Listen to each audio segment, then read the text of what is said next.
If you ask a disagreeable person what he wants, say, or she wants, they'll tell you right away. They know. It's like, this is what I want and this is how I'm going to get it. But agreeable people, especially if they're really agreeable, are so agreeable that they often don't even know what they want, because they're so accustomed to living for other people and to finding out what other people want and to trying to make them comfortable and so forth, that it's harder for them to find a sense of their own desires as they move through life. And that's not, look, there's situations where that's advantageous, but it's certainly not advantageous if you're going to try to forge yourself a career. That just doesn't work at all. And so even though on average men and women aren't that much different in terms of their levels of agreeableness by the group, if you go out and you look at the extremes, they're very different. So all of the most agreeable people are women, and all of the most disagreeable people are men. And the thing is, the extremes are often what matter rather than what's in the middle. And so one of the ways that's reflected in society, by the way, is there's way more men in prison.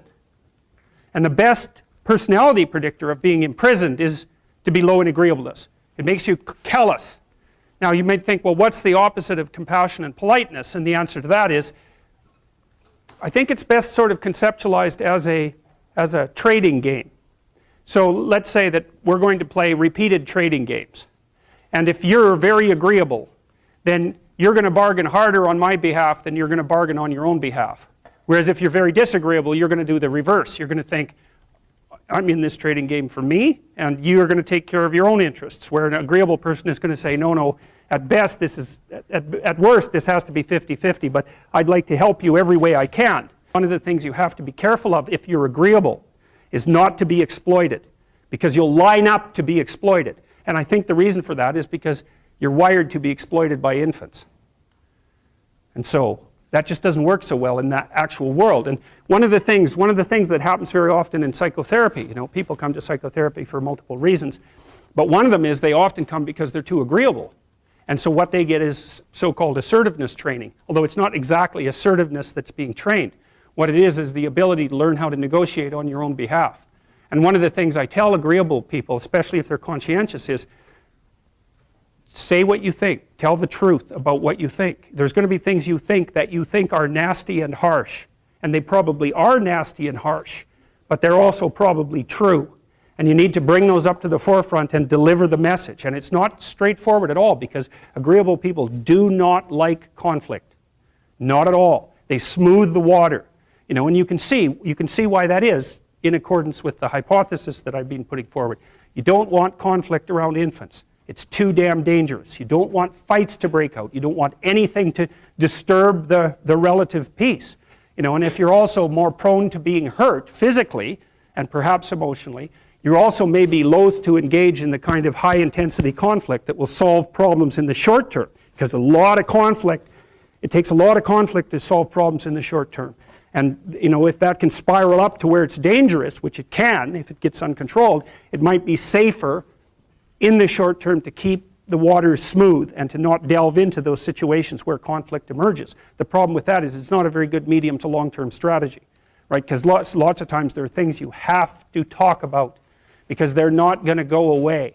And the advantage to having a well-socialized disagreeable person is that they really don't let much get in their way. So if you can get a kid who's disagreeable socialized, that person can be quite the creature, because they're very forward moving in their nature and very difficult to stop. But if you don't get them successfully domesticated, tamed, roughly speaking, by the time they're 4, their peers reject them. And that's a big problem, because your job as a parent is to make your child socially desirable by the age of 4.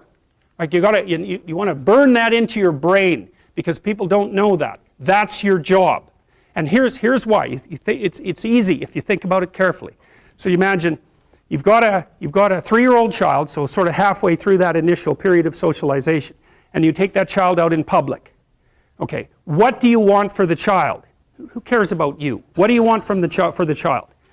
You want the child to be able to interact with other children and adults so that the children are welcoming and smile and want to play with him or her, and so the adults are happy to see the child and treat him or her properly. And if your child's a horrible little monster because you're afraid of disciplining them or you don't know how to do that properly, then what they're going to do is they're going to experience nothing but rejection from other children, and false smiles from other parents and adults. And so then you're throwing the child out there into a world where every single face that they see is either hostile or lying. And that's not something that's going to be particularly conducive to the mental health or the well-being of your child. If your child can learn a couple simple rules of behavior, like don't interrupt adults when they're talking too much, and pay attention, and try not to hit the other kids over the head with the truck any more than is absolutely necessary, then, and share and play properly, then when they meet other kids, the kids are going to try out a few little play routines on them, and that's going to go well, and then they're going to go off and socialize each other for the rest of their lives. Because that's what happens, is that from 4 years old onwards, the primary socialization with children takes place among other children. And so if the kids don't get in on that early, they don't move into that developmental spiral upwards, and they're left behind. And you can imagine how terrible that is, because a 4-year-old will not play with another 4-year-old who's 2. But a 5-year-old certainly will not play with a 5-year-old who's 2, right? Because the gap is just starting to get unbelievably large. And so the kids start out behind, and then the peers leave them behind, and then those kids are alienated and outside the peer group for the rest of their life. Well, those are the ones that grow up to be long-term antisocial, right? They're already aggressive. It doesn't dip down. Now, what happens to normal boys, roughly speaking? Imagine the aggressive 2-year-old types. They get socialized, so their level of aggression goes down, and then they hit puberty and testosterone kicks in, and bang, levels of aggression go back up. And so that's why males are criminals between the ages roughly of 16 and about 25. So, and it matches the creativity curve, by the way. It's so cool. If you look at the spike of creativity among men, 16 to 25, then it starts to go down. Criminality matches that absolutely perfectly. So that's quite cool. So, and so the testosterone levels raise the average level of aggression among men. It's more dominance than aggression, actually, and testosterone is by no means all bad. And then it starts to decrease at about age 25 or 26, which is usually when men stop staying up late at night, stop drinking as much, develop a full-time career, and take on the burdens and responsibilities and opportunities that are associated with a long-term partner and family. And so, well, so that's the development of what I would call predatory aggression, because I also think that the agreeableness distribution is probably something like predatory aggression versus maternal sympathy. It's something like that. So if you look at other mammals that are predators, because we're predators as well as prey animals, if you look at other animals like bears, the male bear has absolutely nothing to do with the raising of the infants. In fact, the female bears will keep the male the hell away because he's likely to kill the infants and maybe even to eat them. So there's no maternality at all in solitary male mammalian predators. It's really useful to investigate the viewpoints of people who have opposing views to yours, because they'll tell you things. Not only will they tell you things you don't know, they'll also tell you how to see the world in ways that you don't see it. And they'll also have skills that you don't have, that you could develop. So for example, if you're an introverted person, it's very useful to watch an extroverted person, because the extroverted person has ways of being in the social world that aren't natural to you, that you can use to improve your toolkit. And if you're disagreeable, one of the best things to do with disagreeable people, especially if that's alienating them from other people, for example, because it can, people treat you like you're a selfish, arrogant son of a, maybe that's because you are.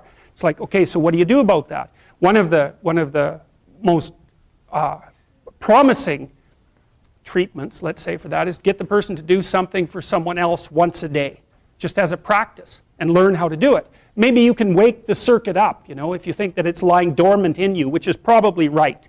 I think we have a very wide range of propensities within us. Some are switched on, genetic propensities. Some are switched on, but I think that if you put yourself in the right situation or walk yourself through the right exercises, you can switch some of these other things on as well. But it takes work and dedication and discipline. I would say, generally speaking, if you want to adapt yourself properly to life, you should find a niche in the environment that corresponds with your temperament. Right? You shouldn't work at cross purposes to your temperament because it's just too damn difficult. But having done that, then you should work on developing the skills and viewpoints that exist in the space opposite to your personality, because that's where you're fundamentally underdeveloped. And that way I think you can extend out your temperamental capability across a wider range. And to me that's roughly equivalent as bringing a richer toolkit to each situation. You know, so if you're hyper extroverted, you should probably learn to shut up at parties now and then and listen just to see what's going on, to see if you can manage it, you know. And if you're introverted, well, then you should learn how to speak in public and to learn how to go to parties without hiding in the corner and saying nothing to anyone. You know, and if you're agreeable, then you need to learn how to be disagreeable so people can't push you around. And if you're disagreeable, you need to learn how to be agreeable so that you're not an evil son of a bitch. So, and the same thing applies even in the conscientious domain. It's like if you're too conscientious, you need to learn to relax and let go a little bit. And if you're unconscientious, it's time like, get out the Google Calendar, man, and start scheduling your day, right? And beat yourself on the back of the head with a stick until you're disciplined enough so that you can actually stick to something for some length of time and not living in absolute squalor, which is something that would characterize someone who's very disorderly, for example, because they don't notice. It doesn't bother them, disorder. It's like, maybe they can see it, but it doesn't have any emotional valence, and so it doesn't have any motivational significance. You know, so the other thing you might want to think about too, if you're choosing a partner, is try not to choose someone who's too distant from you on the temperamental variables, because you're going to have a hard time bridging the gap. You know, it's hard for an introverted person and an extroverted person to coexist. And it's really hard for an orderly person and a disorderly person to coexist, because they will drive each other nuts. Why don't you pick up? Why are you so obsessed by it? That's the basic argument, you know. So it's useful to know about your temperament so that you can negotiate the space with your partner as well. And I don't think you should try to find someone who's exactly the same as you, because then you don't have the benefits of the alternative viewpoint. But you got to watch it, because you may hit irreconcilable differences of various sorts. And I've seen that most particularly among couples who are high and low in openness. That's a rough one. And also high and low in conscientiousness. That's another rough one, because they just cannot see how the other person sees the world at all.